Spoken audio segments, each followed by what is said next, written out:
Hey everyone, it's Michael and Alex and Ruben from Bullion Now, bullionnow.com.au, bringing you Friday. Thank God it's Friday. The weekend is almost upon us. And when I say almost upon us, it'll be probably around 2 o'clock tomorrow. Yeah, that's right. You're on Saturday shift, aren't you? Yeah. I think this is a more recent record for us. I think this is 2 weeks in a row all three of us have been in the studio. It's crazy that's yeah. See, I don't want to say anything because I don't want to get a call now and jinx it and then get called out. That's right. Actually, the shop was starting to pick up just as I shot through it to come here. But we're here. We are here. We are in one piece. We are. I am batching for the next 2.5 weeks. My dear wife is currently sitting in. Her and my son got tossed out of the Singapore Airlines lounge. Yeah. After an incident or just... No, it sounds like it was too full, so they sent him over to the Air New Zealand lounge, which apparently is currently empty. So they've got the whole lounge to themselves with some incredibly nice food, apparently. So they're quite chuffed. Well, speaking of nice food, have you stocked up on the frozen pizzas now, or are you going to get them... Excuse me. Hey, that's based on information you've told me, not one I'm making up. So, hello, fellow bachelor. I'm at home with a tomcat. Oh, yeah? Yeah. Yeah. So, yeah. I'll be having pizza tonight. I had to laugh because, I mean, my daughter is at home for part of it, but she's away for uni for the other half of the weeks that we're there. So Josh, my second youngest son, who's 18, says, "Oh, don't worry, Dad, you know, I'll do most of the cooking. You just do when you can." So we're working it out this morning. He goes, "Well, I can't do Wednesday nights. I can't do Thursday nights. I can't do Friday nights. We've got a youth group on I can do Tuesday nights." I'm like, excellent. That's one night a week taken care of. Wow. Pizza's on the other nights. See, there we go. And what frozen food is on that night? Anyway. Josh is a very good cook. Yes, we will talk about precious metals at some point today. It's on the list. Oh, sorry, we've been smacked, have we? No. That's fine. What were you up to, Michael, this week? This week? This week that was? The week that was. Mainly just working and actually trying to dissect the budget. I know we don't talk politics on this channel. It's less politics and more poignant information for the industry. Yeah, this one was a little bit... Yeah, it was a bit relevant to this industry. You can come at it from a few different ways, but we're going to focus less on the political and more on the impact on precious metals. Yeah, I don't know. We're going to try. I might slightly wander in the political because I've got some... Yeah, go for it. Got some opinions on this one, but we can do that later in the program. Other than that, let's start off light. Light. I had a nice weekend. Yeah? What'd you get up to? I went and checked out the Roman exhibition. Yeah, did you hear about that one? I did not. No, there's so he's got his joke voice on. This sounds like the start of a joke. I went to check out the Roman exhibition. No, because I think in last year when I went to the museum, they had the Greek. Yeah. Yeah, and this time they had Roman exhibits. It was breathtaking, really. It was a very small sample of what you get. But there were some coins there. I took some photos I sent to Rubes. There were some coins, and I just love the fact that gold is eternal. What I mean by that is you look at a gold coin made over, there were various years there, but many of them were over 2,000 years old, and they just look magnificent, stunning, and still would hold their value. Obviously, you want to sell that, to a museum or to a collector rather than for its bullion value, but it still has its intrinsic value. At the end of the day, it's still worth, I don't know what that was, 5 grams, 10 grams of gold. Yep. Across millennia. Yeah. So it was just, I highly encourage people to go have a look. Where was this? That was at the Melbourne Museum in, where is it?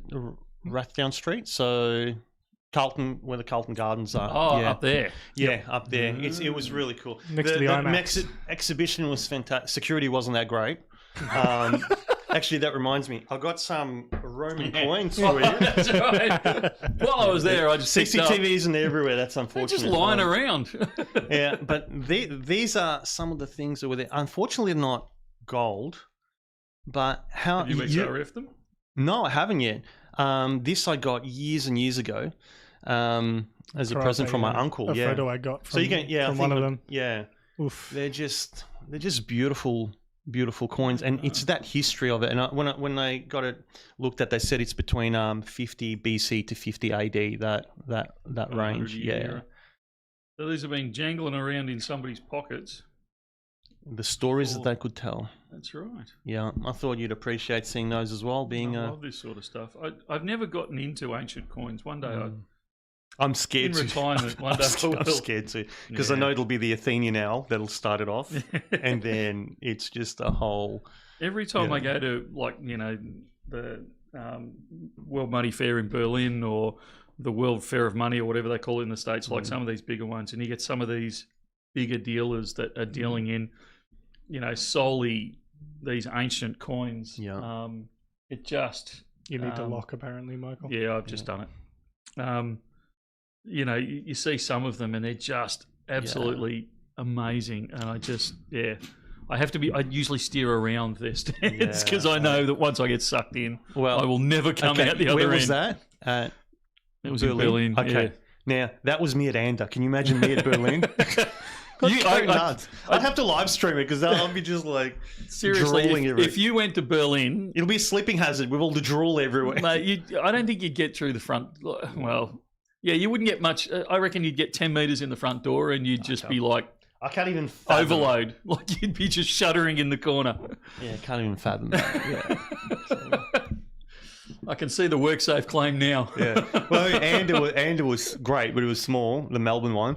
And I spent most of the day at a few stalls, not even seeing the whole Anda. So I can't even imagine. These have not only do they have piles of these coins, they have folders of them, and not only do they have folders, they have boxes of folders of them, and not only do they have boxes of folders of them, they have tables of boxes of folders of them. Yeah, but it just goes on into the distance. All right. That's on a bucket list. All right, that goes on a bucket list.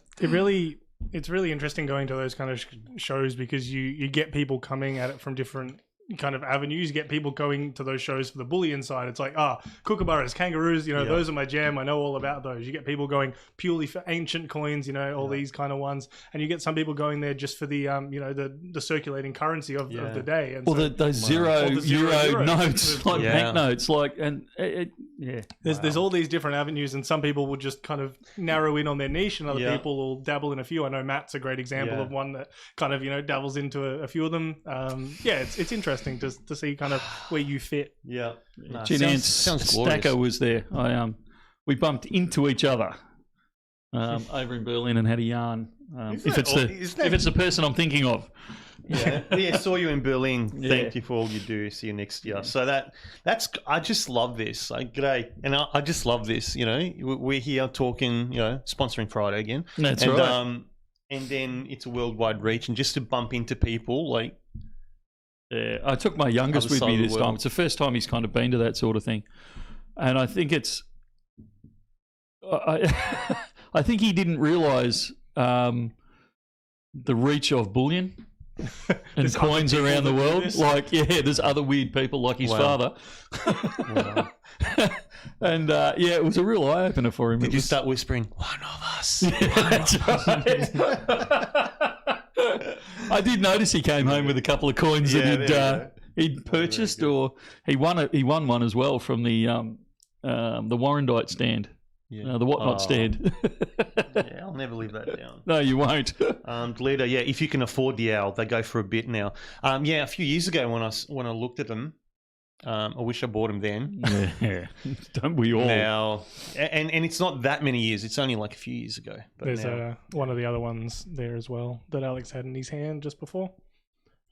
Yes. Oh, the wear on that coin. Yeah. And where has that coin been? Yes, that's right. Now, rumour has it you did something without permission earlier on this week. Okay, I've learned not to ever out myself because I'll give you a whole list and it's like a joke and there was nothing that you knew about. Why don't you tell me how fast I was going off? You let me know, Michael. This is not my first rodeo. Rumour has it, and it's the market that told me this, that you might have had some activity on Monday. Would you like to enter the confessional now and tell us exactly what happened? All right, forgive me, Father, for I have sinned. But Yeah, it was Ruben on Tuesday morning. He was like, at the morning meeting, he goes, you sold yesterday, didn't you? I go, yeah, I did. Why? He goes, no, you serious? You sold yesterday? I'm like, I did. And then I was told that, yeah, it all went up like heaps overnight. I'm like, there we go. It happened again. It's The like, curse continues. So anyone wondering about the volatility of the last week? This is the man that caused it all on Monday. I'm so sorry. Yeah. I know. And it's gotten to the point where people in the shop ask me, are you buying or selling? Yeah, that's right. I'm like, look, I don't know until it happens. We need to register you as a market movement device. Well, see, the plan was, look, I want to sell, get something else, and then I'll rebuy sooner after. But it didn't work out that way. That's right. You said, nah, that's all right. I'll do it Tuesday, Yeah, didn't you? I forgot what I'll do. I forgot what happens when I do what I do, and now it's went up. But anyway.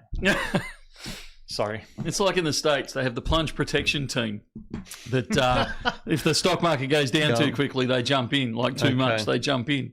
So we have our very own market manipulator right here. And I guess Adam would be that team, but he didn't say anything because I sold to Adam. So, yeah. All right. Anyway. Oh, dear. We've got the Talker Man. Long time no chat. Great to see a live stream live. How are you, team? And how is the traffic in store bin this week? Constant, I would have called it this week from what I saw. Not busy, but Not constant. busy, constant, but it's been what I call a mini roller coaster ride. And what I mean by that is each day, throughout the day, there's periods where it's just absolutely quiet. Then 2 elevators open at the same time. And I don't know how everyone like tells each other to come in, but then there's like 5-7 people, in and then waiting a bit. And then, as we're serving, you come in and out, and then he goes down, and then for about maybe 10-15 minutes, it's just quiet, and then again in waves, and it's like I don't know, like a cosmic breath. I don't know. It's just the ebb and flow of it. It's been really weird. Yeah, a lot more sellbacks this week. Yes, certainly been processing a lot more sellbacks. Yeah, not. There have actually been a couple of larger sellbacks, but most of them were smaller sellbacks. Well, from the ones I was processing anyway, after you guys had put them through the system. So smaller but very varied. Like I was clearing one just before I came on live stream, and it had a kilo of silver, a 10-ounce bar, a 5-ounce bar, 2 1-ounce coins, a 1/10 gold coin. Like it was odds and sods of all sorts of things. Yeah. Whereas, the good old days, somebody would walk in and say, right, here's my, 50 kilos of silver, or here's my 100 ounces of 1 ounce, coins, those types of things. I'm seeing less of that and far more of the bits and bobs coming through. That's pretty true. And I've only in the last maybe 2 months, I got someone yesterday that said, yep, I'm here to take profit, a little bit of profit. I'm like, oh, wow, I haven't heard that in a long time. Yeah. It's been, I need to sell back. I don't want to sell back, or I'm buying a house or a car. Like we discussed recently, there's been a few of those. We're buying some property, which is always great to see. Bullion doing what Bullion is meant to do. Be there for you when you need it, and especially for something big, that's always good. But the other side is when people need to sell. Whereas this was really strange because it took me down memory lane, when people were selling to take profit, which I haven't seen that in a while. Which you were the root cause of, mate. So congratulations. There's been lots of kangaroos coming in. Lots of kangaroos. Yeah, actually, that's right. What's everyone selling? It's like they're selling by the tube, but it's like 1 or 2 tubes, and it's just yeah. But at least they're there now, because for quite some time people were praying for kangaroos to just show up, anything in buybacks. I noticed we sold out of buybacks, 1 ounce buybacks online last night, so I have to get some more up there. Haven't managed today. Calypso Moon, you're joking. So Calypso's saying we have secret Bullion Now group chats. Michael says it's quiet, go by. You joke about it, but I'm actually I'm convinced that there is a couple of group chats out there, very secret ones that go, right, the boys are just taking a deep breath. Everyone get in the elevator now. Because it's just like you go, fellas, let's take a breath. It's a quiet day. Poof, off it goes. The worst is when you're busy and that happens, Because I remember one like, okay, there's about 5 waiting. There's 4 of us serving. Yeah, this is good. Yeah, that's cool. Not too bad. Yeah, be able to catch and then up I a just bit in a look minute. up and sometimes, and it's happened a few times, quite a few times. 2 elevators just open and there's just groups walk out and you're like, oh no, this is gonna be horrendous now. Yeah. So There goes that lunch break I thought I was having. what lunch break? Yeah, that's right. We also got a few releases out this week. We had those Bull and Bear Germania 1 gram golds. We had the emus. We had those Star Wars bars with the interesting faces on. And we had the Robin Hood 10 ounce bars. Hey, everyone was agreeing with me. You shake your head, but everyone was agreeing with me on those Star Wars bars. Not everyone was agreeing with you. Which Star Wars bars? The Royal Mint, No, which size? the 1 ounce. The 10 ounce was good. And 10 ounce was great. I actually didn't mind them. I could see what Rubes was saying, but I actually didn't mind them. They were different. Like, they weren't the same old, same old. Oh, no, they were different. I can't say it. I'll tell you. Remind me later. This is a family program. This is a family. It's not safe for live stream. All right? Yeah, okay. But I like, and I do like the difference in it. But that 10 ounce, that design on that 10 ounce was just, I mean, I didn't get one. I missed out. I think they were different to what the normal ho-hum that comes through on the... I think a few years ago, the Star Wars got done to death. Yeah. And I think Royal Mint took it on. And again, I can see what Ruben was saying about the faces on it, but at least they tried something different.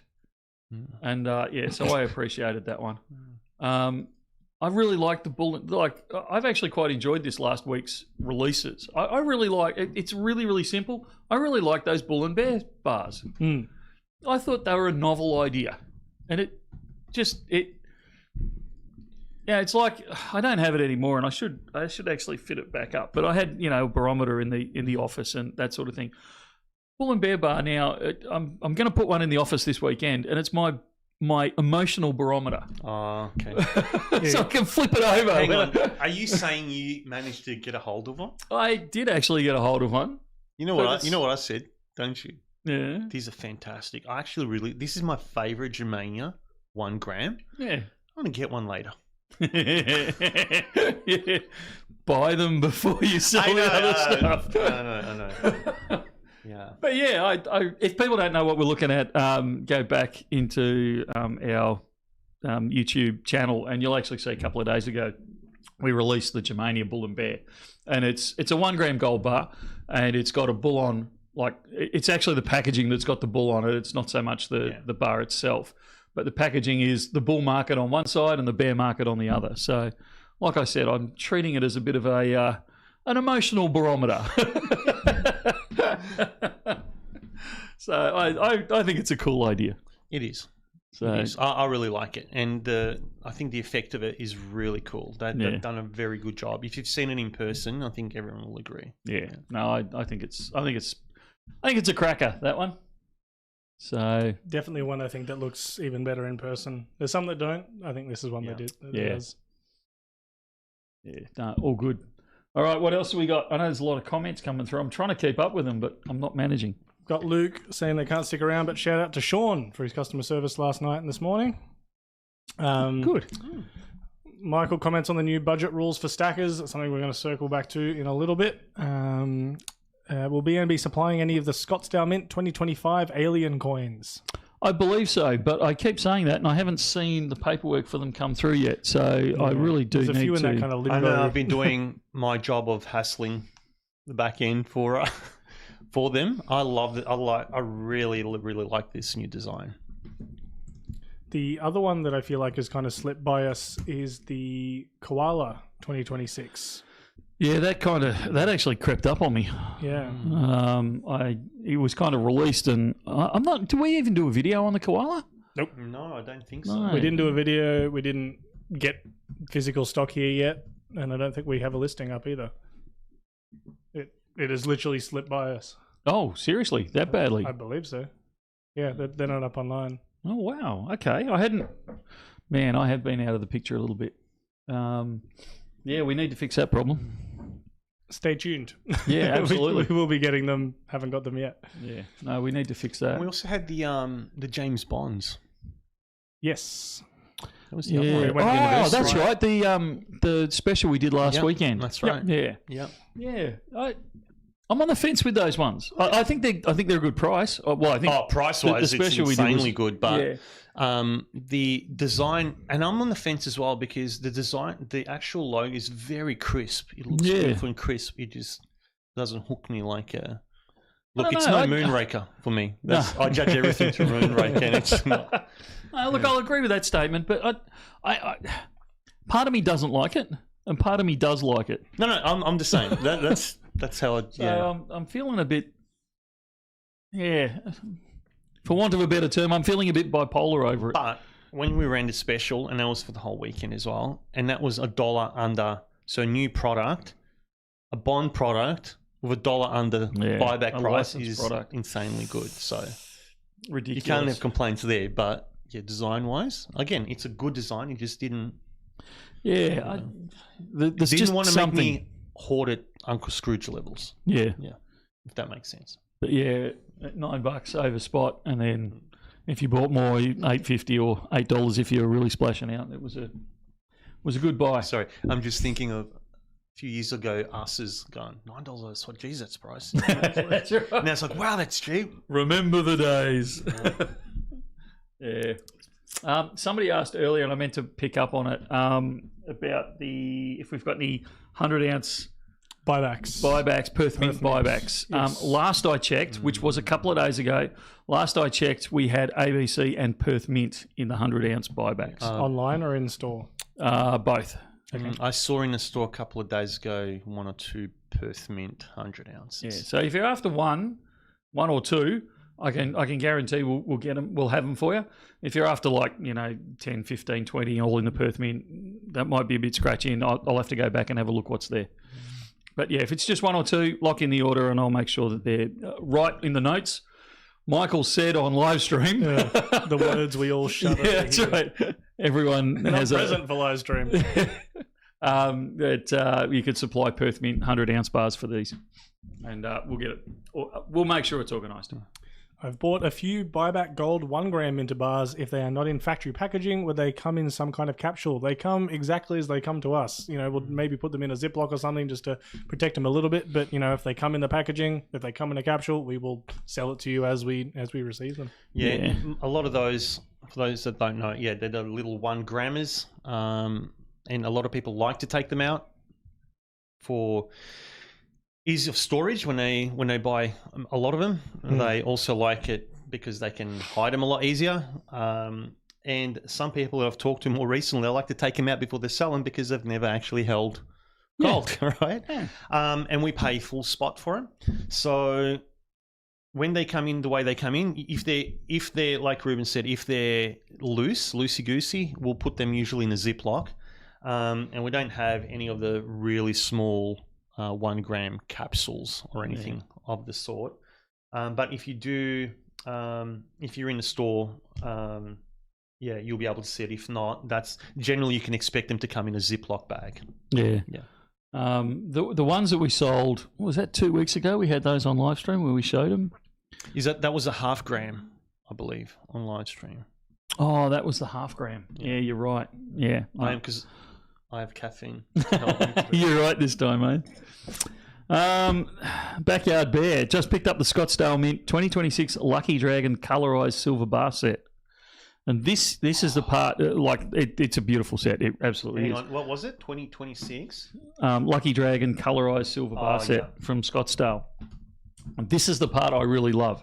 I don't do color. I normally don't do color, but these are spectacular. Everyone's got their weakness. Everyone's got a weakness. I just want best bang for the buck. I don't want that fancy crap. You get rid of that. I just want, woo, look at that. Oh, man. Yeah, I saw this on their Twitter page. Yeah. It's beautiful. Yeah, they've done a bang-up job with that one. I think it's great. So Scottsdale is my favourite American mint. Yeah, I'd probably agree with that statement, I think. Yep. Yeah, I'd probably agree with that statement. The trouble is in the States, the reason I'm struggling with committing to that is in the States they've got a lot of craft mints.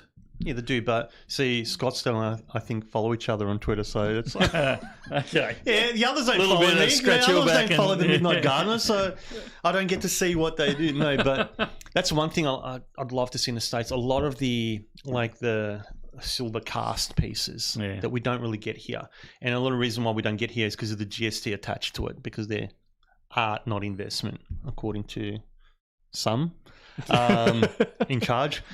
So that basically puts a damper on a lot of things when you have to pay 10% GST. But seeing the pieces from the States, they're just incredible. Yeah, I said to Ruben I wasn't going to mention this. You've kind of brought it up, and it's been irritating me a little bit. We actually went this week to a super intelligent GST lawyer to get some stuff in writing about GST and bullion and particularly on importation. And I'm very, very hopeful that we've got something in the not too distant future, which may or may not go the way I'm hoping. I'm quite open to the fact that it may not, but at least it will put it in absolute certainty as to what falls on what side of the bar. Gives us something to Is reference. that pun as well. intended? Yeah, actually it wasn't, but yeah. Sorry, my ears are always out for them. So. So, I mean, we're doing it because obviously we import a heck of a lot of stuff from overseas, and we are now finding more and more that the standard answer is just pay the GST, or we'll send it back within 4 days. It's, back to the States or Europe or wherever it's going to go. So they've got you cornered. You kind of don't have a way out on this one. So we have gone to one of the super expensive lawyers and said, it was funny actually, because I laid out a sample of 8 various things that we'd just imported for a bit of show and tell, because a lot of normals out there have never really seen gold and silver before. They might have a gold ring or a gold necklace or something, but they haven't seen gold bars and silver bars and coins in real life. So I laid out a lot, and after he'd oohed and ahed over him, he actually admitted that he was a bit of a stacker himself. So he kind of knew where we were coming from that point. But he goes, look, this is easy. That's got GST on, that doesn't, that doesn't, that doesn't, that doesn't, that does. And I'd set them out. There was 6 that didn't have GST on them or shouldn't have had, and 2 that were GST-able items, or we thought they were GST-able items. And I said, look, I totally agree with your assessment, but Border Force doesn't, because every single one of those in front of you, we were charged GST on coming into the country. Wow. And he's going, why? I said, well, actually, that's why I'm here. Wow. He's going, and he knew far more about this part of the law than I even imagined. And he's going, well, look, under section blah, blah, blah, blah, blah, blah, there's no way that this would qualify for GST. And under section blah, blah, blah, blah, blah, there's no way that this could possibly qualify for GST. Wow. So it was an interesting conversation, but we're actually going to the assistant commissioner and we're going to get her. Did you say class action? No, we're not going that far. We're not going for a private, actually we are. We're going to go for a private ruling, but we're also going for, I think he called it a directive. I don't know. I don't actually remember the term he used. But anyway, we're going for that, and hopefully that will give us clarification. And as both he said to me and I said to him in different parts of the conversation, I almost, while I do care and I have a vested interest in this, I almost don't care. I just want you... I just want everyone to know what the rule is. Is this or is this not GST-able? That's obviously depending on the worker and his opinion or her opinion on the day. Well, it seems to be like, it's a whim of the day or a flip of a coin. I don't know what it is, and pun intended on that one. Yeah. I don't know what it is, but that's the problem. So we'll go, oh wow, we'll bring those in, and all of a sudden we're fighting a battle for GST on a 1 kilo silver bar, which is one of the examples I had. And it's literally a 1 kilo silver bar. One of the things that we imported is a Perth Mint product that Perth Mint doesn't charge GST on. And it's like... I know. It like when I first heard it, when you were telling me about it like ages ago, I couldn't fathom it, because there's certainly clear things of what GST, what applies with GST to bullion and what doesn't. And working next to ads, sharing desks next door to each other, I'm like hearing the conversations with Border Force, like, wow, I can't believe Poor Ads. He's aged, I reckon, 20 years in the last 6 months over this blasted GST It's like, thing. I think if you compare the pictures of US presidents like 4 years apart, like when they get before they get into office, That's right, the like before and Adsy, after like since photo. I've met him. Yeah. This is Ads before Border Force. Yeah. This is Ads after Border Force. Is this just because I remember even when I started, you telling me, you know, you kind of tended to go in this kind of loop where you'd get someone kind of trained up on the you know, intricacies of specifically Bullion and GST, and then they'd get promoted or go on leave or, you know, something like that. Is this just someone new, or is this, you know, do you think directive from up high? Or I think it's this is something. obviously pure just speculation, but I think it's something more than that, because normally that lasts a few months and we can re-educate. yeah. We're at least 12 months into this, and it's like, instead of being, you know, we were arguing over one a month, we are now like, it's a surprise when something actually turns up. Yeah. Because we've been fighting it for ages. We've paid the GST on it. It turns up every so often. One will slip through that system and it'll just appear, and it's like, oh, you know, I didn't know that was arriving. We haven't had the demand for GST on this one. So yeah, it's been it's gotten to the point where I said to Campbell, our risk and compliance guy, this is starting to concern me, because it's majorly hitting cash flow now. Because you think about it, we bring in 300 kilos of kilo bars, which we like. You have to bring in, because the margins are so slim. You've got to bring in a decent chunk of whatever product you're importing. You've got to bring a decent amount in to make it worthwhile. So we've brought in 300 kilos of kilo bars. It's $1 million. In fact, it's more than $1 million worth. You know, let's call it $1 million worth for the sake of the argument. It's probably close to 1.2. I can do that maths. So it's about $1.2 million worth of product, and then they slug GST on it. So now I've got to find $120,000 worth of like extra on top, and this is only one. You got to remember, we don't import one thing a month or one thing a year. We're importing many things a week, or many different deliveries, and all of a sudden I've got to find out of the business an extra $120,000. Otherwise, they're sending this $1 million order back to the States in this example, or back somewhere else. Yeah. So yeah, it's gotten to the point of ridiculousness. So we've now, like I said, we had a conversation this week. We're going to take it further, and hopefully, whichever way, I'm hoping to be able to bring the result to the market and say, look, this is what is clearly in, and this is what is clearly out, and you know, everyone will be able to move forward from there. That's my hope. We'll see what happens. I'll get back to you in a couple of months' time when we've got an answer. I was going to say, I know a lot of people on eBay and things like that have often run into that, you know, getting something in from another country, you know, similar thing, didn't incur GST when it was originally sold, but now suddenly it is. Yeah. Ones like that can get a little tricky. I've spoken to customers about this before, because they are typically buying them at a set price. It's not fluctuating with spot price, and that's one of the key things. And so there is still, just because we're doing this doesn't just instantly mean that everything you're buying, even if it may fit under the classic Bullion, you know, definition, will still work. But yeah, it's a nice step. Well, and that is one of the, I think there's either three or four things you got to tick, and one of them absolutely is that this is priced subject to spot price. It's not priced at a fixed priced rate. Yeah. Like the Germania torches. Like, which you'd expect to pay GST on, because it has no relation to that. Which are now up on the website. Yes. Well, those beautiful Bullion copper pieces. Yeah. Yeah. Well, I had to. It's not even vaguely funny, but I had to laugh, because one of the latest reasons we were given was because we paid more than 3% above spot price for this item. So they said that means it incurs GST, and it's like, have you seen what's happened with premiums in the last 6 months? I'd be stoked to pay 3%, like less than 3% over spot for pretty much anything. We do education and videos. I think we need to just film a dedicated video for Border Force. We're like, you know, hello, you know, you've just received a package, you know, for Bullion Now. Right. If the package contains blah, blah, blah, blah, blah. I pictured that with like a bunting and kindergarten song theme in the background. We should do that, Michael. Sounds like Brian's planning a heist. How do they ship big bullion orders from overseas? Is it plane or ship? Lots of weight. Like I said, it sounds like a heist. Yeah, it can actually be either.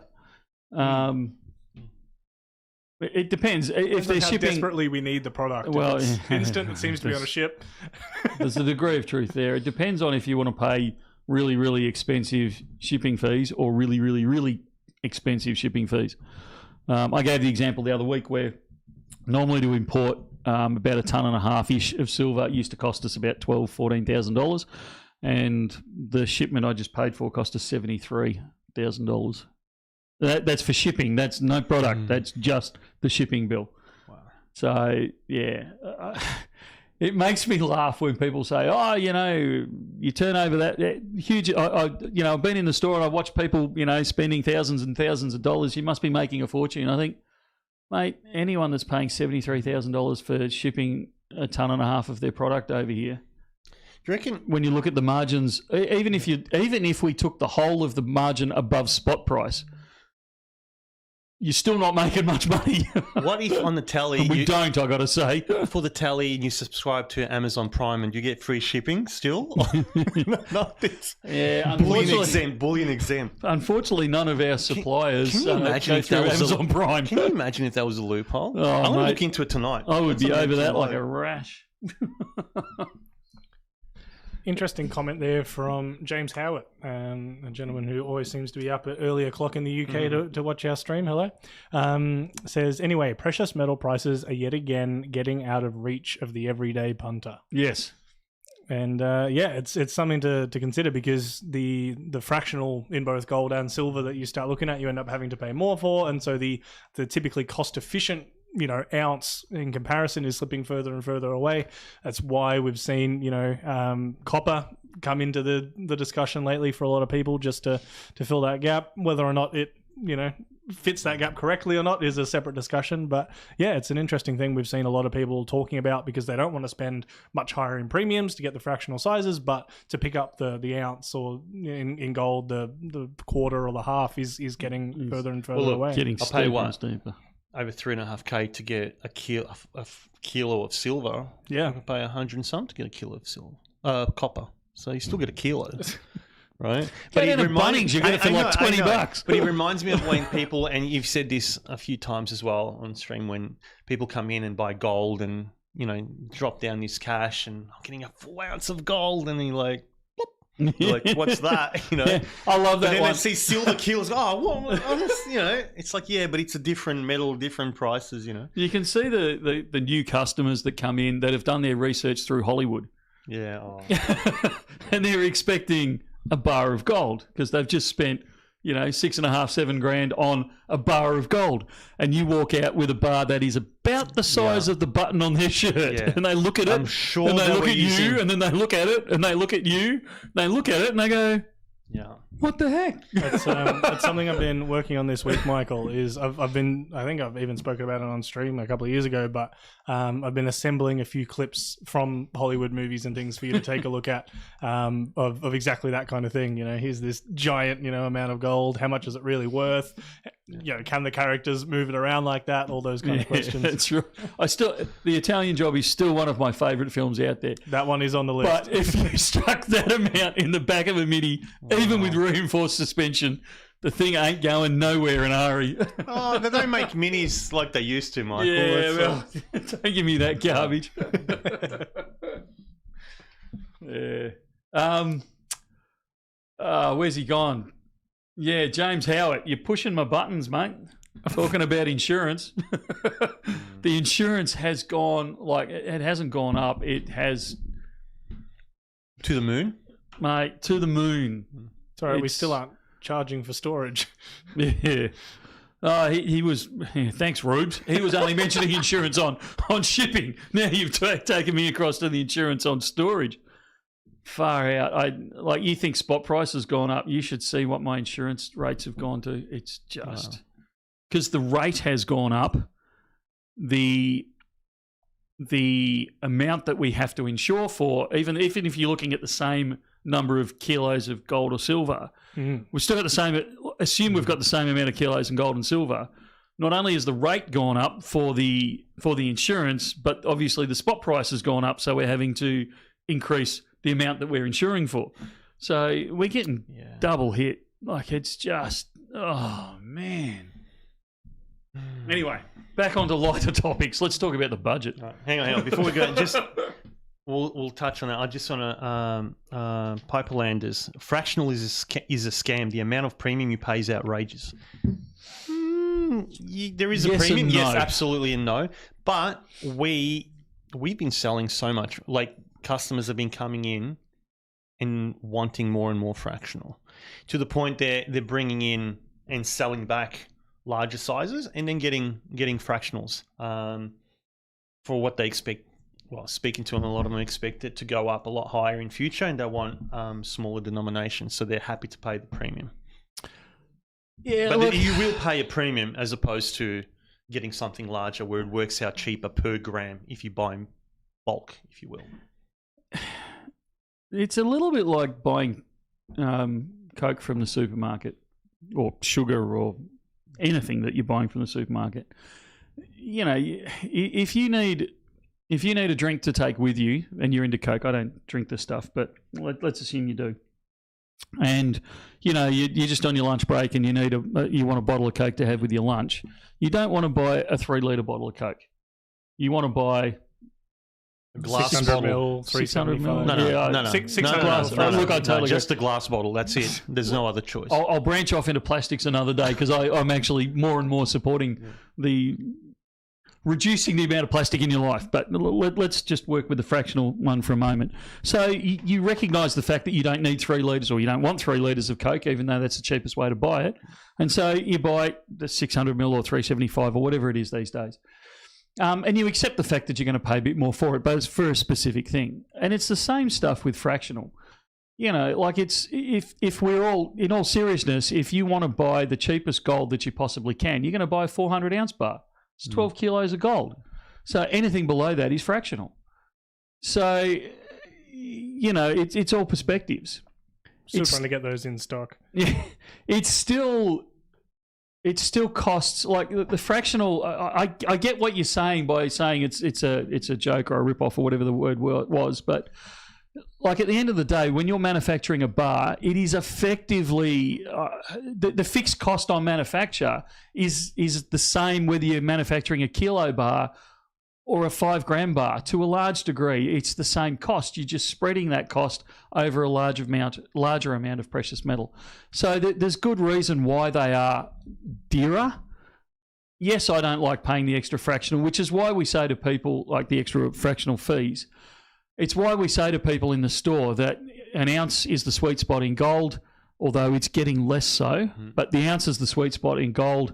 The kilo is the sweet spot in silver, where if you go above that, the premium does decrease, but not drastically so, but it does decrease. If you go below that, it does increase, and it increases fairly rapidly. It's kind of a bit of a hockey stick. So, look, even though I'm arguing against myself, I'm a bit of a believer in what you're saying, but there's also there's horses for courses, and sometimes it's actually worth paying that extra bit for the fractional because it's got a specific use. And it depends on what part of the cycle you're at. Like, if you look back a couple of months, you know, when I started up with gold, you can save for months on end, and it'll be way cheaper to get an ounce of gold than it will be to buy any fractional underneath. You rewind about three months or so ago, and you would save a lot more buying it fractional, because by the time it will take you, and depending how much and how many people can save and take a little bit, you know, shave a bit of fat of each paycheck to get up to having a spare 7,000, you know, to buy an ounce. If you were to buy every pay a fractional and put it together, you would actually save in terms of how fast gold was going up per ounce. So it's not just black and white. You have to look at cycles and times and then work out what works best for you. Yeah, and let's face it, $7,000 is not chump change. I don't care what wage you're on. $7,000 is not chump change. It's serious dollars that you got to save up just, and I use that term very loosely, just to buy an ounce of gold. So yeah. But as you said, the unallocated is a great way to do it. Do it, chip away at a time, a little bit at a time. I was thinking that. Yeah. I'll let you have a drink quickly there, Michael, but we should get into your thoughts on the budget. This isn't strong enough for that. So I've got you full strength hot chocolate. Full strength bubbles in there. Look, I need to start this off. I've actually shot a video on this when I was driving in. One of my, what do we call it, musings of a bullion dealer. I actually shot one of those and never sent it through to you. I was going to say, I never got that one. No. I actually deleted it last night. The 4 or 5 versions of it that I did. I need to start off by saying I'm not a tax advisor. I'm not a tax agent. I'm not an accountant. I'm not a financial advisor. I'm not a taxation specialist. You know, insert appropriate warning in this point here. The budget. None of us can. I want to point out the irony of you had multiple takes at this, and you've decided, you know what, we'll do it on a live stream, or I can't delete it. What could possibly go Whatever wrong? I say is just going out there. Yeah, this is the format for this. Ruse has got his finger over the mute button as we speak. What could possibly go wrong? Exactly. Look, I mean, no one can say they were shocked by the budget. I mean, they leaked enough of the information beforehand, as you know, as it was. Yes, we didn't know what was going to be grandfathered and what wasn't, and that type of stuff. But we knew the ducks. We knew the basics of it. But look, I don't think it's anywhere near as good as the politicians are telling us, and I don't think it's anywhere near as bad as the media is beating it up to be. I think what people need to understand is that they're being really rough numbers, and we're going to run through something in a minute. I think that we as a population are being suckered on this one, because it's really easy to say, let's tax the ultra wealthy. This is designed to pull the money from those super wealthy people and put it in the hands of the everyday battler, and everyone goes, yeah, you know, let's do it. You know, we'll ignore the fact that we promised we wouldn't, you know, do any of this. Only 12, 18 months ago, and we categorically denied we were going to do it, and to a point where they got, you know, angry if anyone said, are you actually going to do, how many times do we have to say this? So the fact that they come and say, look, you know, we're going to give you a breather period to adjust things is absolute garbage, because when you're in business and when you're on a wage, you make decisions that impact 10, 20, 30 years down the track. So put that to the side, and I have a real issue over that anyway, but anyone who trusts a politician needs to have their head read. But let's take the trusts. Ignore the capital gains tax for a moment. Let's look at the trusts. They're now saying that trusts now incur 30% tax effectively across the board, and this is to stop the ultra wealthy from to pull money back from the ultra wealthy, so we can spread it around the hard battlers and make it so housing's more affordable for the young people trying to get into it. Okay, so let's assume we've got two people, Bob and Jan. Bob and Jan are ultra high net worth people. They earn $10 million a year in a wage. Okay, we'll start off here. And I'm quite happy to be corrected, okay? I don't know everything about this. I'm quite happy to be told that I've grabbed the wrong end of the stick here. But running rough numbers on a piece of paper and doing a bit of research, this is the conclusions I've come to.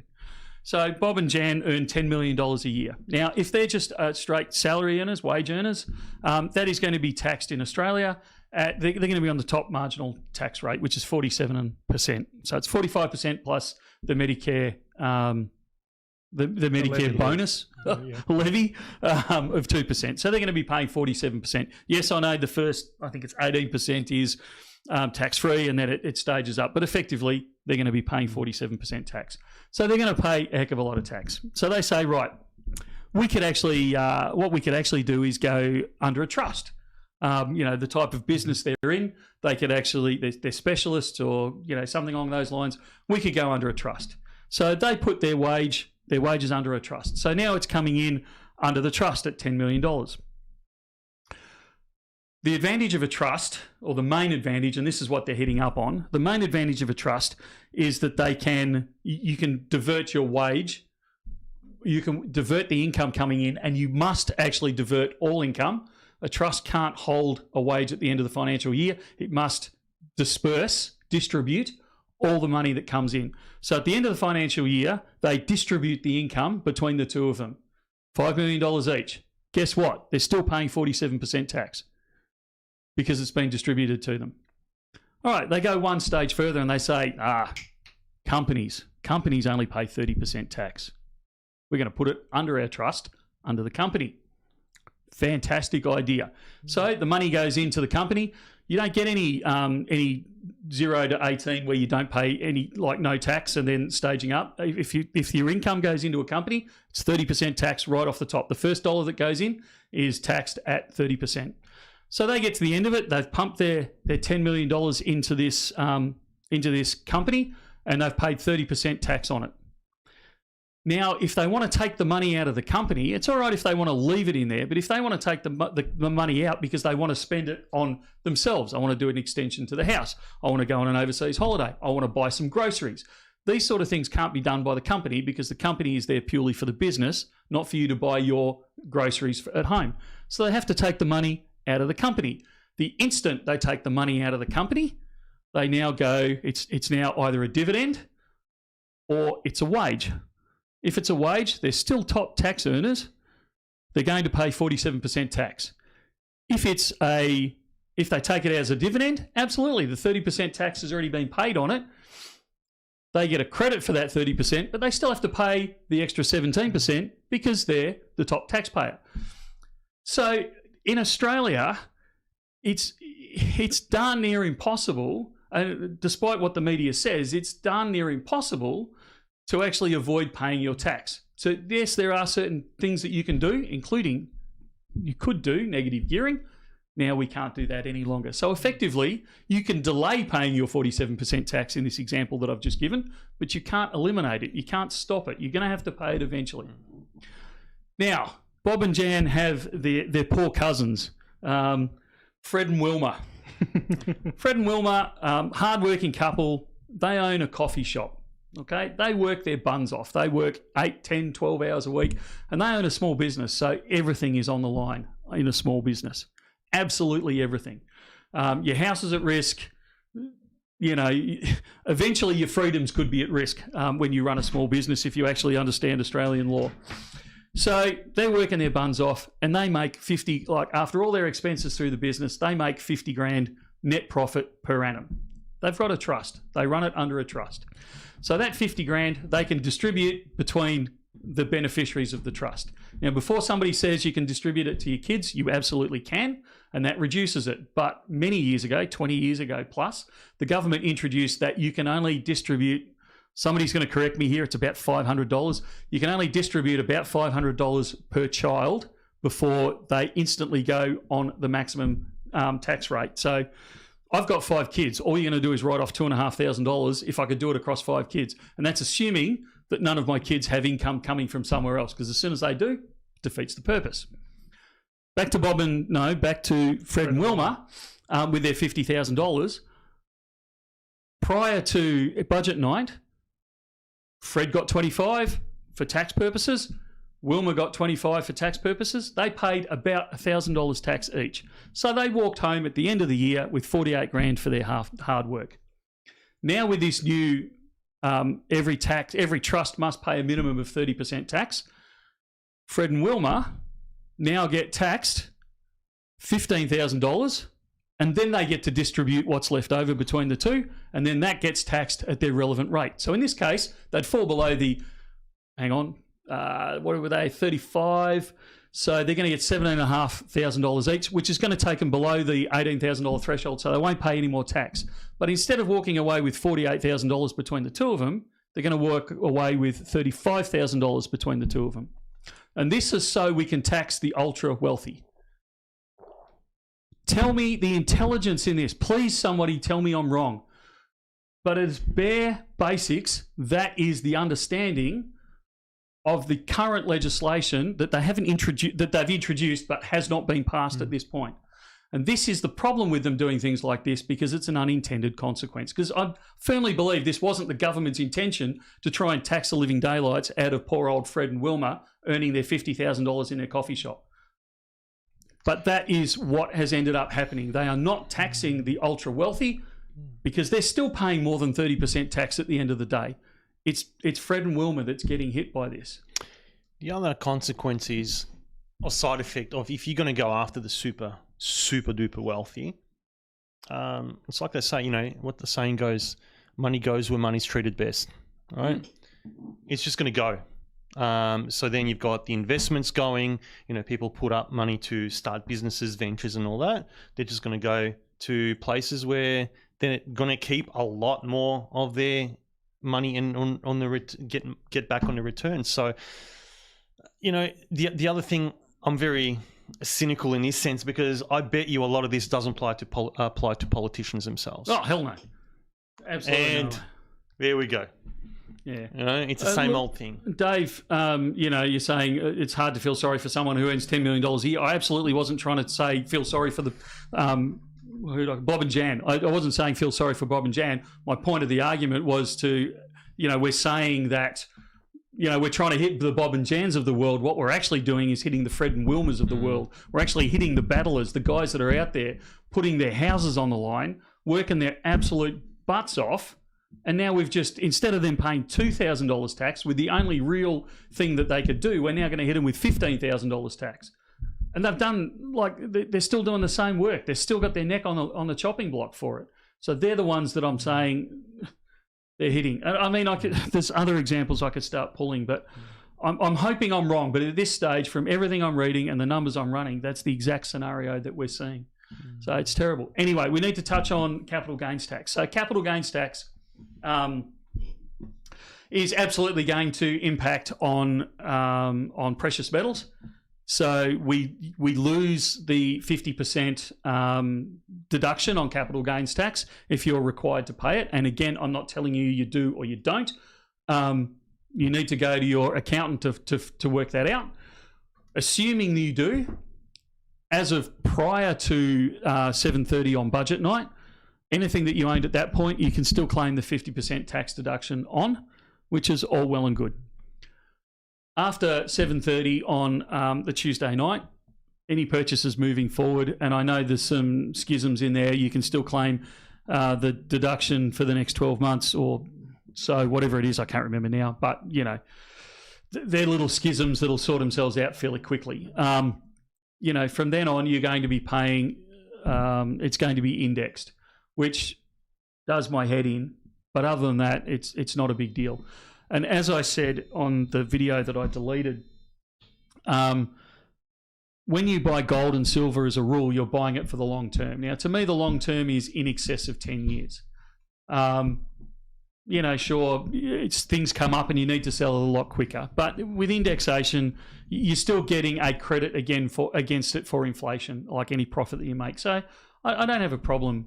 I don't have a problem with that so much. I have a problem with the complication of it, although it is easier with precious metals because they are, it's black and white how much you made, whereas houses can be a bit more subjective and things like that. But if you assume a 3% inflation rate, which anyone that thinks we've actually got 3% inflation is dreaming. But let's assume that we believe what they're telling us for now and that it's a 3% inflation rate. At the 14-year mark, you are actually better off under indexation than you are under the 50% discount. So for long-term holders like myself, actually in a lot of ways they've done me a favour, because by the time I get around to selling it, or in actual fact my kids sell it or my grandkids sell it, the indexation is actually going to work in my favour rather than the 50%. Hang on, Michael. What about the death tax? Well, we currently don't have one in Australia. Currently, but it is being talked about and look. To be honest, that's been talked about since I was a kid. Do I think they'll never bring it in? Look, it wouldn't shock me if they didn't bring it in next time. But your Muppet mate's been dropping a few hints. Look, one thing I found really interesting from last weekend. So there was a by-election in New South Wales last weekend. Labor Party didn't run a candidate because that seat has been a safe Liberal seat for the last 77 years. Now, I'm not going to shock anybody by saying One Nation. I had a seniors moment then. One Nation won that seat, and now they've got their first person in the lower house of the federal parliament. What I found fascinating by that election was not just the fact that the second or the runner-up in that election was actually an independent. The Liberal Party, if you add the total number of Liberal Party votes and the total number of National Party votes in that seat, now, as I said, safe Liberal seat for the last 77 years. Wow. If you add both of their total number of votes that the coalition got in that seat, it did not add up to half of the number of votes that One Nation got. Wow. What does that tell you? Labor Party's too scared to run a person in that seat, and the incumbent couldn't drag together even half the number of votes as number one, and nowhere near the runner-up. Wow. I can't believe they got up to half. They didn't even get to half. But wow, that's telling, isn't it? So I said we're not going to go into politics too much, and I know we've snuck into it, but I think it's very I think it reflects the frustration in the community overall, and that's not a dig at just Liberal or just Labor. That's a dig at the politicians. We're sick of it. We are absolutely sick of the lies and the seeing no value for money and or consequences. No consequences to them for their actions and the wrongdoings. How many $1 billion did I live in Victoria. How many $1 billion did our Premier sign off on that has been proven to be corruption, and it made a week, maybe 2 weeks, front page news? And that's it. Yeah. That's it. If I'd ripped this company off, and I own the company, if I'd done anything even slightly near that, I'd be in jail right now. Still live. Yeah, but you're not a politician, Michael. Yeah. Like, come on, guys. I'll get off my soapbox. Right. Let's move on. Yeah, we'll go into a really chocolate to uplift me up to this. We'll go into a really safe topic here with Leo. So, which countries is it easy to travel to with bullion and sell your bullion that don't have capital gains tax? GSR, I love Victoria. I love my state. I lived all different places around the world. There is nothing like Victoria. And I know everyone's biased to their own state and their own country. And I get that and I support that. Unless you're in Sydney. Unless you're in Sydney. Yeah. Sorry, I couldn't resist. I love it here. But you're right. We don't have leadership at the moment. And it's not... What scares me more is that not only do we not have leadership, but the opposition to that leadership is as bad, if not worse. So we have no option. The great uniparty. Yeah. I said we were off politics and I said we were moving on, so I apologise for dragging us back. It's his fault, sorry. Third Coast Gems. Good news, the Perth Mint confirmed the Great Southern Land coins are coming back at the end of the year. Yes. I was stoked about that. Popular series. Good to see it back. Also, I saw whilst I was browsing the Bullion Now Instagram, this is potentially something people have known about for a while, but it's the first time I've seen anything about it. This is out of the Royal Mint in the UK.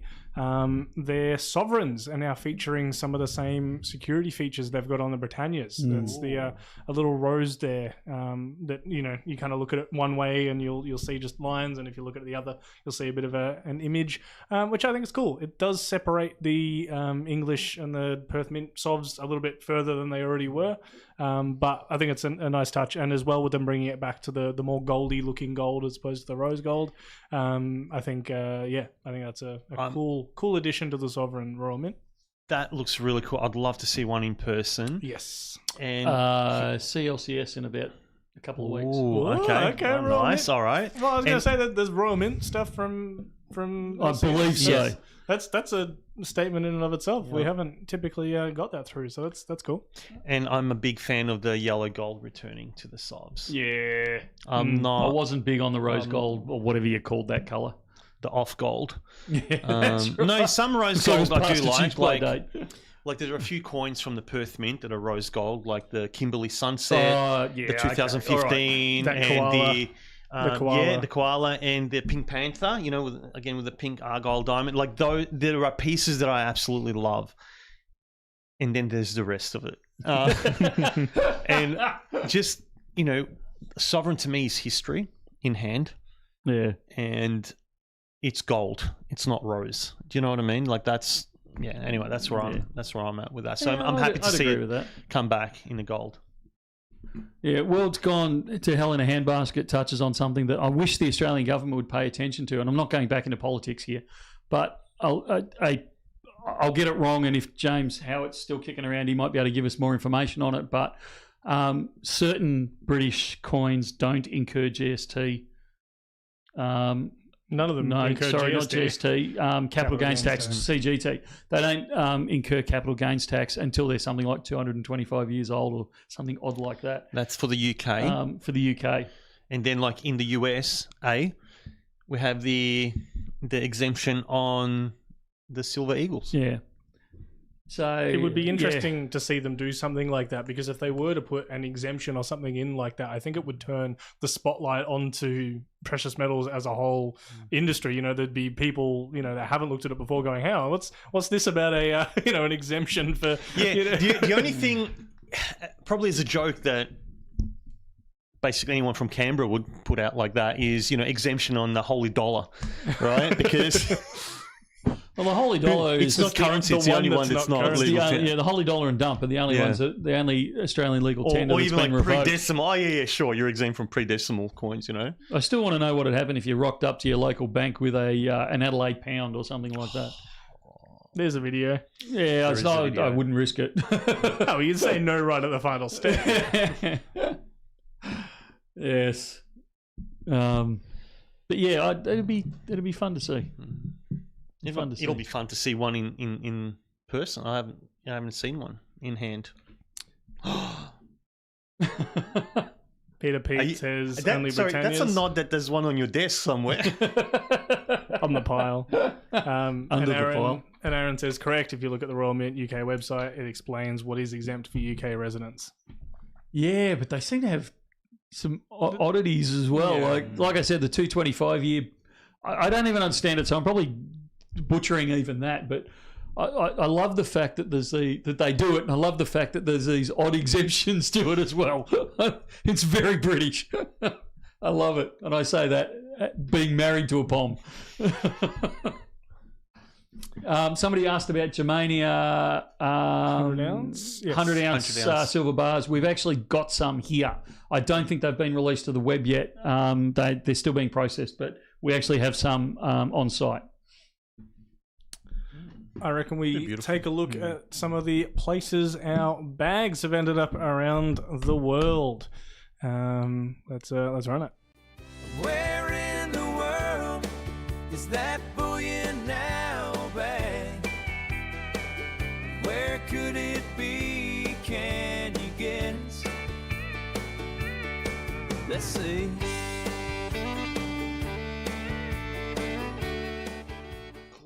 Alrighty, we've got a. Whoops. Just commenting, my wife's just left for the UK, and I forgot to send a bag with her so she could take a photo in Wortley. Keep going. Missed opportunity. We're the worst at taking the bags, to be completely honest. Had some really beautiful ones this week. There's a few that I've still got to do coming up. So if you sent one in and it hasn't appeared yet, just hang fire. It is probably still coming. But yeah, some really, really beautiful ones this week. Had this one here with a lovely lake, some beautiful mountains in the background. Austria? It is absolutely Austria. Woo! So Alex with the first guess there. I'll see if anyone can maybe name a specific town or something like that. But it is absolutely in. Is it on the lakes? in Austria. I can't think of the name of the place, but the lake's just outside of Vienna. about half an hour to an hour. And Salzburg? Potentially. Let me actually. I just have the place name. I don't have the location, but yeah, absolutely beautiful place, and love to. Yeah, because I lived in Austria for 4 years and went to school there. There you go. Beautiful, yeah. beautiful place. It is northeast of Salzburg in Hallstatt. We have this one. Another very dramatic, very cool. I was thinking Grand Canyon. The Great I'm Canyon. going with the Great Canyon, the one, the poor cousin next door. You guys are getting them before anyone else can. Is it?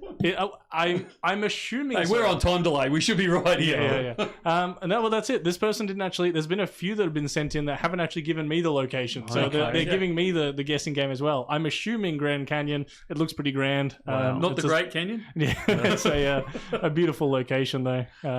So yeah, cool to say that the Bullion Now bag has been to the Grand Canyon. We think. This one here.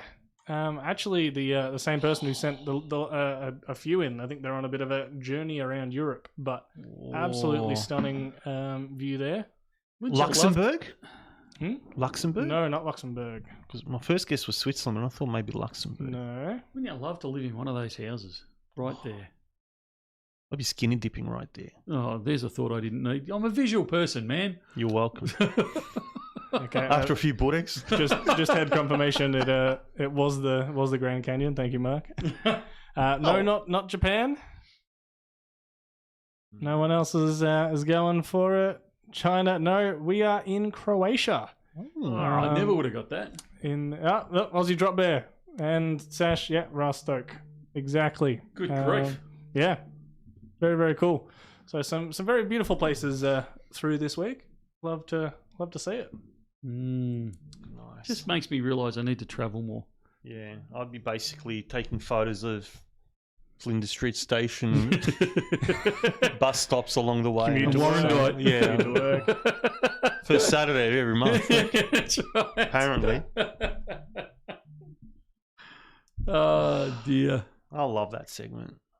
Yeah, look, it makes you realise how beautiful the world really is. You know, we get tied up in stupid things like we just did before, but that's actually what life is about, is those things right there. Who's Bullion Now bags? Bullion Now bags all around the world. That's Well, I hope people take that away from it, but what I was actually meaning was the scenery behind it. Monty Python's Meaning of Life Part 2. Bullion Now bags. That's the Meaning of Life Part 2. There you go. Yes, very good. What's next, Rubes? We were waiting on Alex with some sets of something. I don't know if that's ready. Yeah, no, I've been checking on that. So Okay. No, never mind. Yeah. Someone was saying before that the unallocated needed topping up, and I've gotten that happening. I don't think the person is still in chat, but yeah, the unallocated gold has been topped back up. Silver's been taking a bit of a dump while stream's been on. We're down another $2, I think. We're at $109.05 right now. Well, it's dropped $2 while we've been on live stream. Yeah, it was 111 something when we started. Did you buy something before we came on live stream? I did put through a trade. No, I didn't. I did not yet. Wait till wait, just wait. I think I have to do things over the weekend where it's just locked. Apparently, and I can see it now, Alex, that thing is up. Is it? It is. Alex is going to go buy one quickly Wait, before. I've got to get one. I've got to get one. No. Whoa. Yeah, wait till Alex has bought and then go for it after alright. he's done that. All right, Adam's just confirmed for me that we are getting the aliens in. Okay, awesome. Yeah. Any kind of. He didn't give me a time frame. He just told me. The answer I got was yes. We'll see if I get caught up with GST or not. I was speaking to someone in chat earlier, and yes, I know we're getting in. I'm not sure what types we're getting because I know there's a few different. I actually don't know what we're stuff. talking about here. No, the aliens, alien coins. Yeah. So I know after a bit of pestering, they're coming in, but I'm not sure because there's a bit of variety on that. I'm not sure what's coming in exactly. Onto the product, Alex. All right, it is all right. Not quite, GR. Well, yeah, I am retired, but this ties me down a little bit. We got something in after. Speaking of pestering, Yeah. Now I know what you're talking about. these beautiful. It's Velcambi, 1 grammers. It looks like something people have seen before, but it's not. And no, it is not silver. Can anyone guess? Oh, well. Oh, Rubes. Guess what this is? Guess what it is, folks. Yeah, I'm very excited to see these Valcambi 1 gram Palladium bars. 50 by 1 gram. 50 by 1 gram. And again, this... I shouldn't be saying it, but yeah, I've been pestering a bit. So one of them got turned on. One of them got turned into a lot of 1 grammers. People were asking about 1 gram Palladiums. So we do have 1 gram Palladium bars. Are those also up? They should be, as far as I know. Yeah. This is what I was just going to check. I didn't get confirmation, but you know what? If not, they will be. There's a few of these up in the 50 packs. This is the first time we've got these in. It's taken about 3 years of nagging, but they're here. And we do have next rhodium. Yeah, that's the dream. So that is up there, and I brought something. And the reason I've been personally pestering Adam for this particular Say that Palladium, pestering Adam for this particular. No, that wasn't what you said. I don't know. Peter Pest. I don't know. Need to replay that one, Rubes. See, I got one of these, and this is what I'm trying to get everyone now in stream. If you want to see something like this being sold through Bullion Now, you have to pester Michael because I'm doing my best. But have a look at this. Rubes has got some photos of it. But basically, it's a holder for the 1 gram, the mini 1 gram bars. What do you think about that? Well, his gold there. What do I need a holder for when I've got them all stuck together? No. So this is what I call the Mad Max wallet for Mad Max times. And at the top, I'll just like this because you are mad, mate. You really are. I'm not arguing that. But I've got my gold, platinum, palladium, silver. The rest are silver, unfortunately, for now. But I know a lot of people were asking about storage and wallets and things. And there's 2 that I know are out there. And if you help me with Michael, I'm trying to persuade him to see if we can order some of these into stock at a later date. We don't have these yet. This one is Elevate, and there is another one from called the Element Card, and that comes with a see-through. I'm just going to interrupt for a second. You know that silver is now down $6.70 an ounce? Good, because payday was yesterday. That is huge. That's basically the time we've been on live stream. Someone was saying that before, with the roller coaster it's been. It's like if this was happening a few years ago, we'd be freaking out. No, we are, we're making comment on it. It's down 6%. Yeah. Like I'm not freaking out, but I mean, this will be tripping stop losses left, right and centre. Yeah. But yeah, that's huge just in that. You sure you didn't buy something just before? I did say I'm going to pick some of these up, so maybe that just stimulated the market. Sorry, you were saying about your Mad Max packet. A few people were asking, so I just thought I'll bring it in and just do a bit of a show and tell for it. Thanks to Rubes for taking some photos. And just like the Goldback wallet, this is just for the fractional. It's just beautiful, just little. It encourages you to stack responsibly. No, it doesn't. You just want to build on it. But that's what I love doing, having something that's fun, part of the stack, and it helps me keep things organized. Yeah. For those of you who think I'm being rude, I am slightly. I'm just making payments before. You're paying Perth Mint. Yeah, we get locked out, and several others actually. I'm going to be. I thought we had some money. We're going to be broke by the end of live stream at this rate, with everything that I'm paying now. Can you also get the coin wallets, Alex? Coin wallets. I think the ones you're showing off. I don't think I've seen the coin wallets from the guys. Are you out of BN bags? My consolidated shipping delivery last week had 0. What? We'll find them. We'll find the person that didn't throw a bag in. I will review the cameras. No, we're not. We did have, I mentioned earlier this year that we had one detained. Maybe Border Force is actually targeting us because we had one of our the bags shipping containers delayed for an extended period of time. That's actually been released and we've now got those in stock. So we should have heaps of them. I don't actually know what. I don't know why that would not have come through to you. So I will ask the magic question.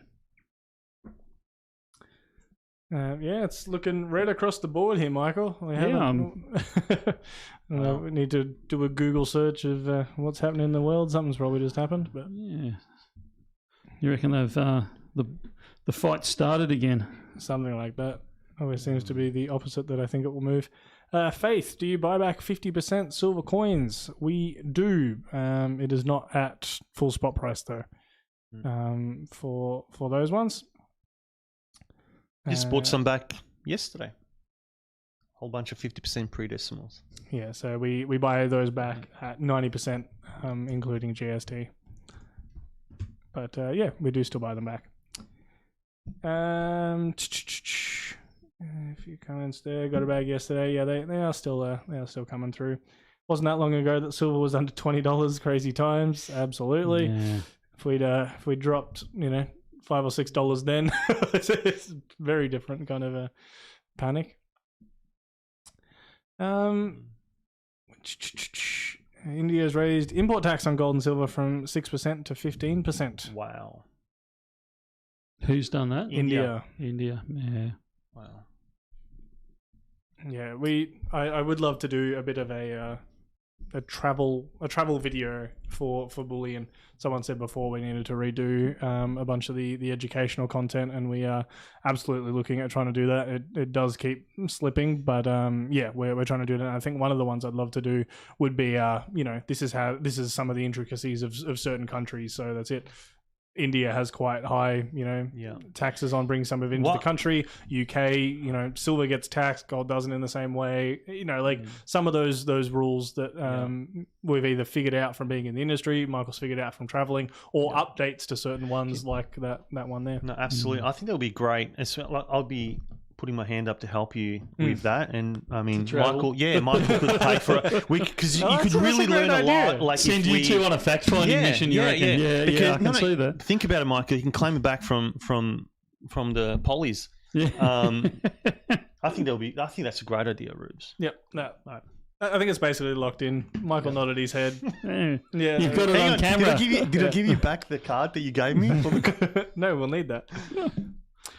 Just be satisfied I paid for your coffee, sunshine. It's really good too. You know what? It tastes even better this week. I'm not trying to take you away from your phone there, Michael, but I'm almost done. Any of the ones that you're paying, ones we can talk about? Is there any upcoming releases? I've got to be honest, it doesn't actually tell me what I'm paying for. It just tells me who I'm paying and how much. Fair enough. So I've paid a lot to Perth Mint. So Neil's probably sunning himself on a beach in the Seychelles right now. Paid quite a bit to Germania Mint and a number of other mints as well. This got me excited. Jamie Frost, I've got a Sovereign Mint era coin. It was minted on a half Sovereign planchet. Oh, wow. Ooh. I'd love to see a photo of that. Yeah. Send us a photo. What year are we talking? Also, Jamie, our man in Japan, who was the one who went to the coin show. I checked out his video the other day because I was expecting... Has he got a YouTube channel? He has a YouTube channel. We should promote that. And he put up some of the bits and pieces he grabbed from the show, and it was a nice little haul. It was, again, similar to kind of what we were talking about at the start with the ancient coins, how I was looking at a lot of them going, I've got no idea what that is. There were certain Japanese coins, certain things, and it's just completely outside my wheelhouse of, being in this industry. And it was really interesting to look at and learn about. So definitely check that out. Customers 2 Saturdays ago came back from a trip to Thailand, and they went to one of the markets and got some old Thai silver baht. Oh, wow. Silver, which is just incredible. A really cool little, almost like snail shell. Silver. You're not putting it up yet, are you, Rubes? Putting what? You weren't putting a link up, were you? I can do. No, we need Jamie. If you're still on, if you can either send us an okay or put an okay in the chat, we'll quite happy to promote your YouTube channel, mate. But yeah, we need the okay before we actually put a link to it. So. All right, I'll wait. Yeah, just hold fire. But yeah, if Jamie can give us the okay, we'll throw it up there. Yeah, he said fantastic. That counts. Yeah.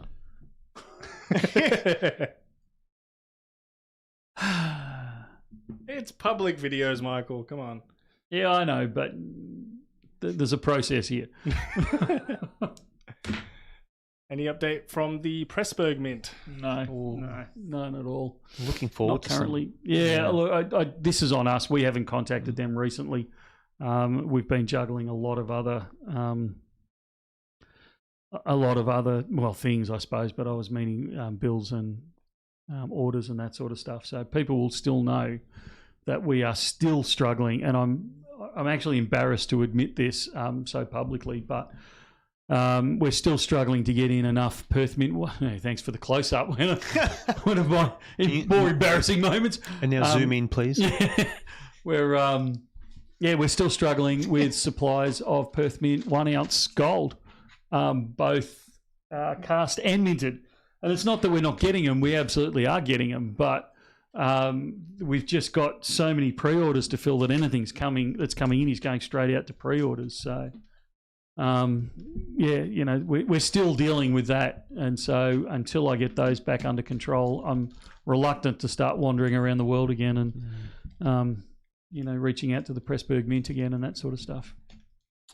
Really interesting question from George here. It says, out of curiosity, when the price of gold or silver goes up or down as it did just now, what's your first point of call to find out any more information about why the movement may have happened? What's your process? Oh, look, the first one is the easy one. You hit Google and go, well, what the heck?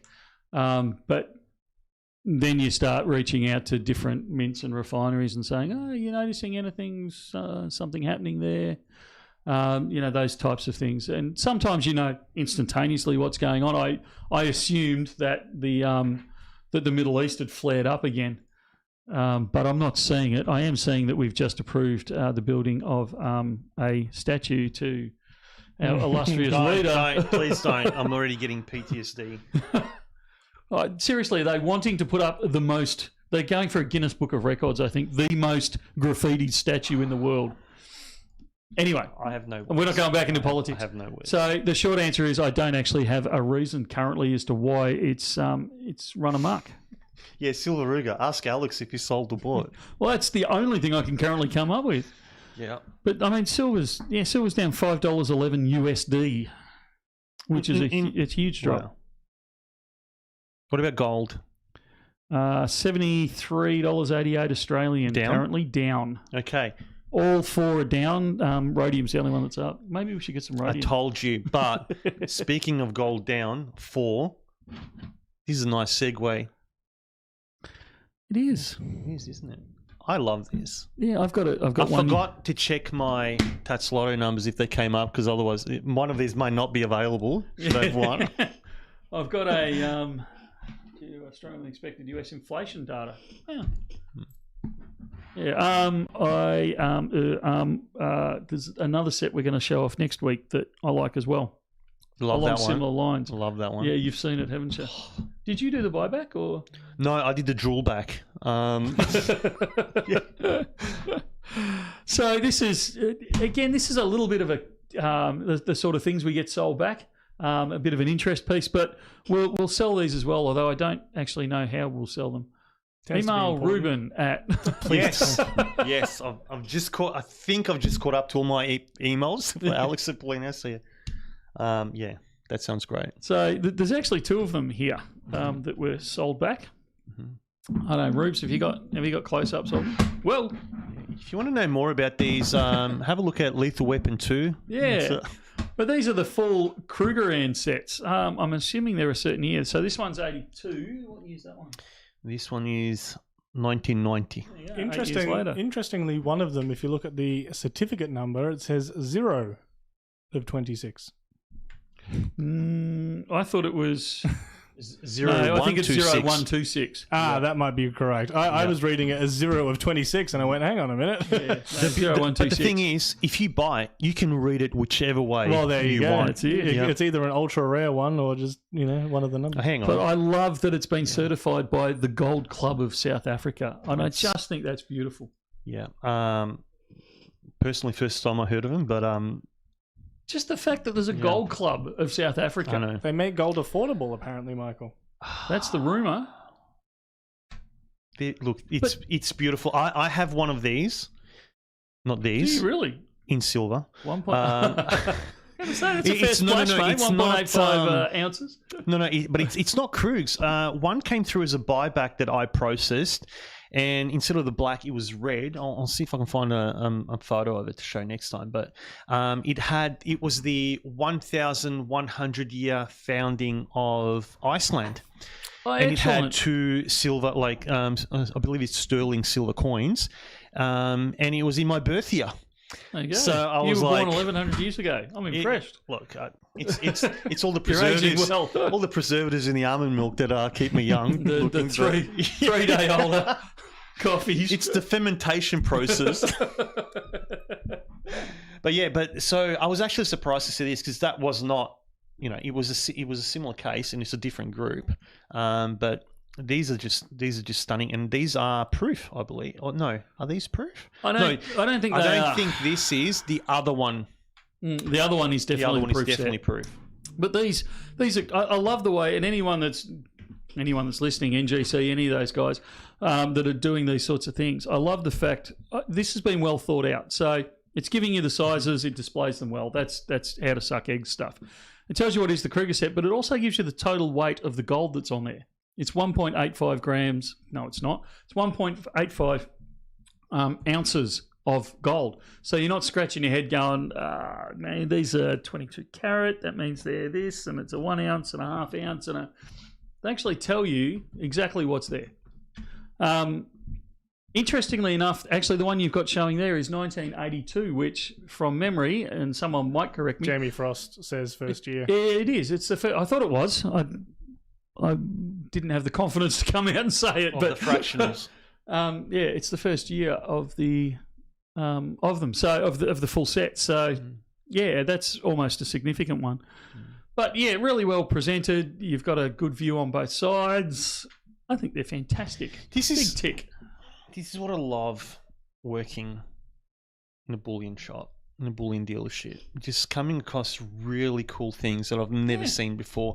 And you keep on an weekly, if at the worst, even a monthly stage where you just get really surprised with what you see come through. Oh, I would say almost on a daily basis. Yeah, I but go, I'm wow, like, look at that. No, that happens all the time. But something that's like, wow, what is?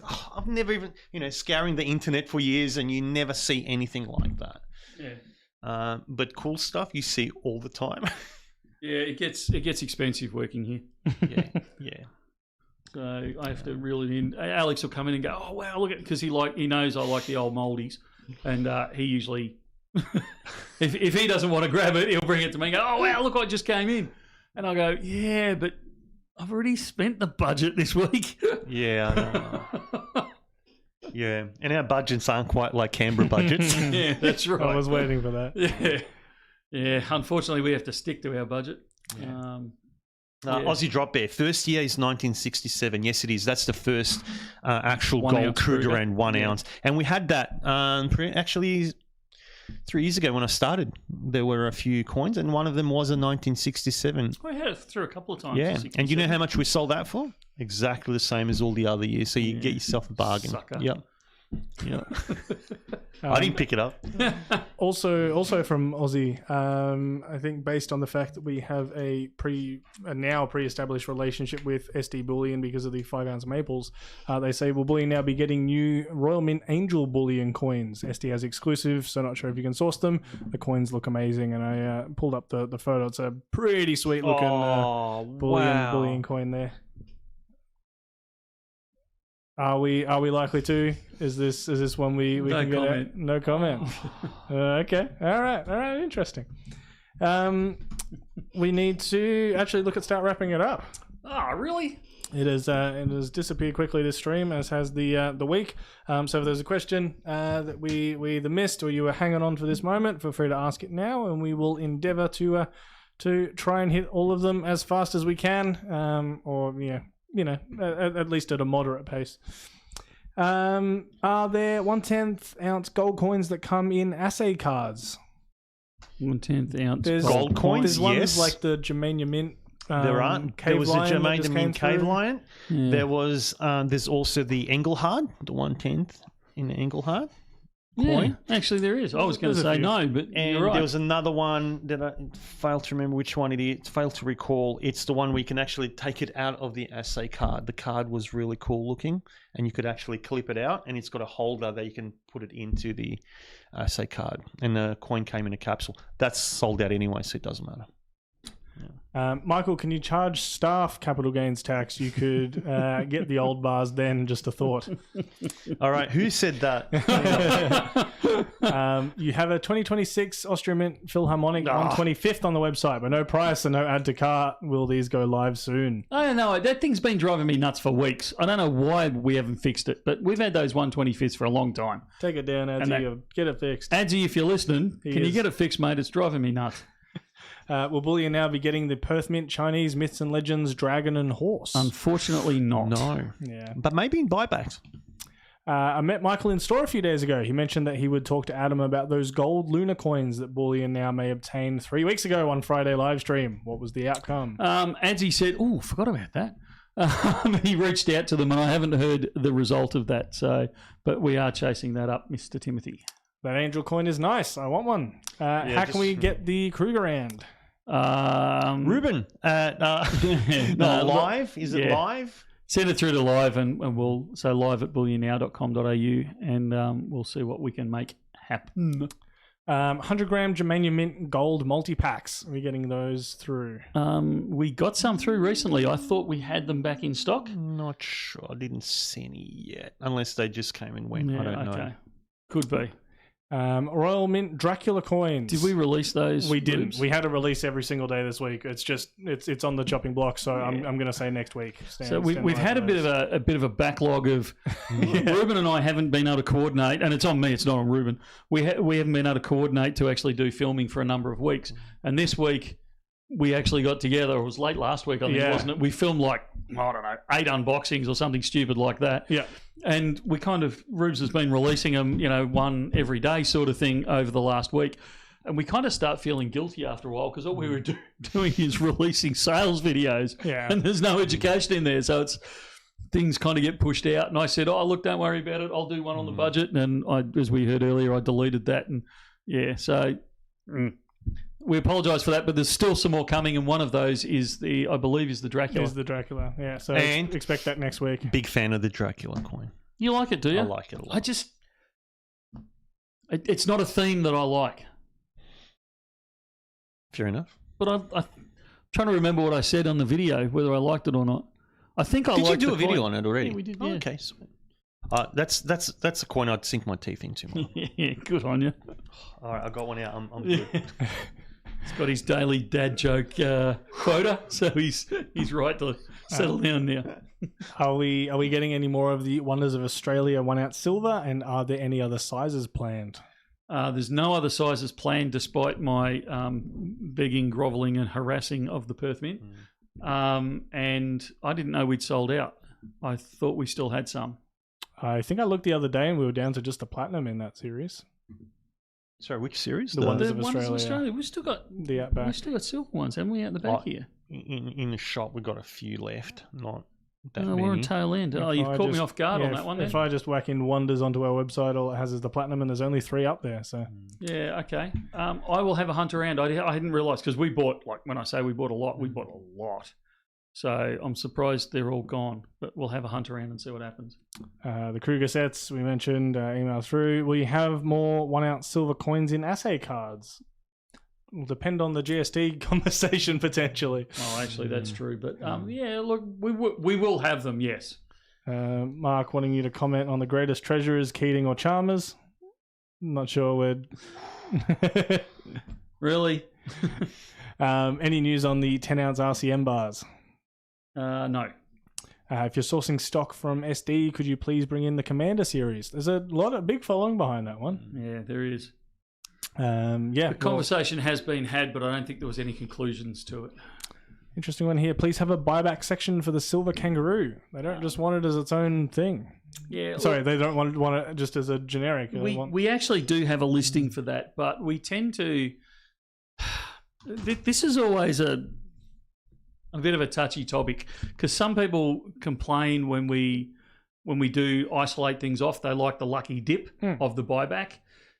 And when we isolate things off, we have to charge more for them because obviously we have to allocate staff time. And if I had a whole stack of, even for the kangaroo, if we put on buyback kangaroos at, X price and they were mouldy, terrible looking, terrible condition sort of thing, we'd get complaints across the board. So I have to pay staff to actually go through and go, yeah, look, these ones are new in tube effectively, so they'll be all right. These ones are terrible. We've got to siphon those off. This one's okay. This one's not. This one's okay. This one's not. So you have to charge more for them. Then I'll get someone getting up me because, they're only kangaroos. Why are you charging me more for a kangaroo? And it's like, So I'm always reluctant. I don't mind siphoning off. Like we did a release this week of something I put onto buybacks that we actually created a new thing for because we had enough of them come in one hit, and we had enough that I could actually say, right, let's allocate a bit of staff time and let's go through and make sure they're all up to speed, right, and release them. And there was something suitably different enough so we didn't get any pushback. But with the kangaroo, that one seems to ignite people. Mark, you seem like a smart and successful cookie. Are you well educated, or do your staff make you appear that way? I resemble that. Was that remark. Directed at me? Yes. No, it said us, Roo. Yeah, ouch. Hang on. I want to read that one for myself. Who sent that through? GR. I can't find it. Here we go. No, it's my staff that make me appear that way. Absolutely. I'm a firm believer in employing or hanging around people that are much smarter than you. And that is possibly one of the only things I'm successful at. Wonders of Australia, 1 ounce gold coming back. We already touched on the silver. I want to say that's actually sold out from the Perth Mint, but I can't hang my hat on why I think that. So, I'll ask the question about what's happening with those. We've got some tax questions coming into the rapid fire. If you have to pay capital gains tax on bullion, can you also claim a loss when you sell it for less than paid for? I am not a tax agent, financial advisor, accountant, any of those sorts of things. I believe that is correct. Will the Bullion Now web store eventually have unallocated as viewable on account, bought/current price? I hope so. We've apparently fixed the price on the 125th Philharmonic. Thank you, Adam. Thank you. Any way of getting the BN website spot price banner to stay put while scrolling down? Drives me nuts. Yeah. We're having small issues with our upgrade to our website. That was very contained, Michael. I'm proud of you. I'm impressed. Well, you possibly heard the swearing coming out of my office yesterday. Faith says, I agree, not a fan of the Dracula theme. Are Scottsdale silver stackers available soon? There's 2 in the buyback bars. Another tax question in rapid fire. If I bring 500 ounces of silver to swap for gold, is this a reportable sale event, even though it's a swap over? I'm not fully sure what you mean by reportable sale event. Meaning, do we have to report it because it's over 10,000? No, I think they're saying, do we have to list it as having sold back this and buying this, considering... We don't report that part of it to anyone. That's up to you. Leave it there. Does your lovely silver 1 ounce seahorse coin come in capsule or plastic slip? They come naked. They don't come with anything, but if you're buying a couple of them, we'll put them into a capsule for you.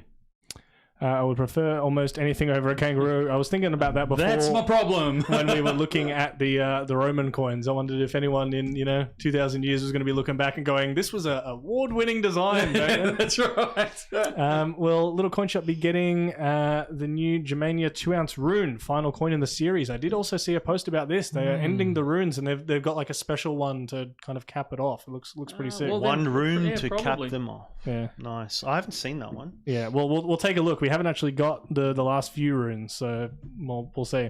Yeah. Okay. Are we getting the Scottsdale Color Dragon bars we spoke about earlier? It's not in the order queue at the moment, but I really should. If Ads is listening, maybe we should reach out and see if we should get some.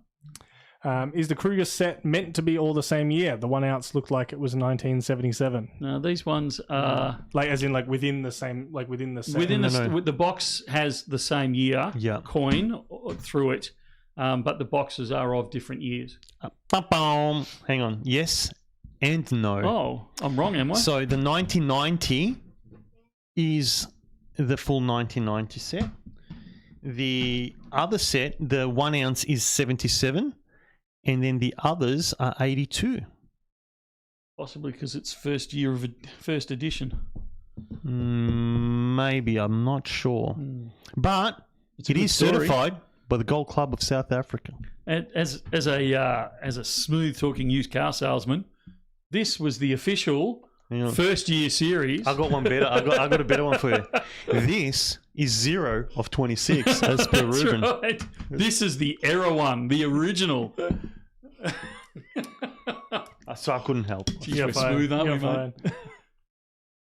fine. I like the kangaroo. It's Perth Mint. It's recognised. I'm not attached to them if I have to sell trade. Yeah, I agree. And they're award-winning designers, Matt keeps telling me. Jamie as well down there saying a lot of the British stackers poo-poo the silver kangaroos, but I always defend them. Some people love them, some people hate them. I got to say, when I'm in Germany or the States, I love the kangaroo. And I think, really? No, I actually love the platinum kangaroo.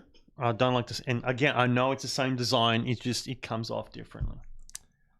A slight bounce back on silver. We're up again a little bit, not quite back where we I were. was going to say, that'd be a Yeah, because heck of a bit. I was just thinking of buying some. That's why. Any 2-ounce silver lunar horse coming back again? Yes.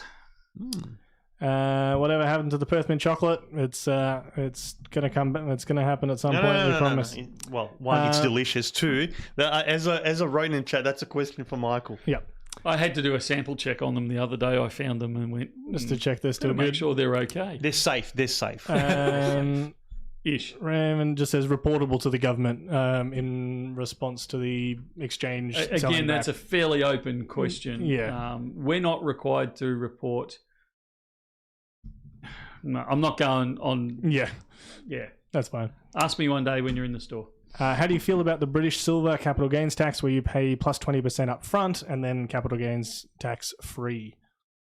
So because you have to pay the VAT or whatever on the silver in the first place, but then Look, you don't. I don't like paying tax. Yeah.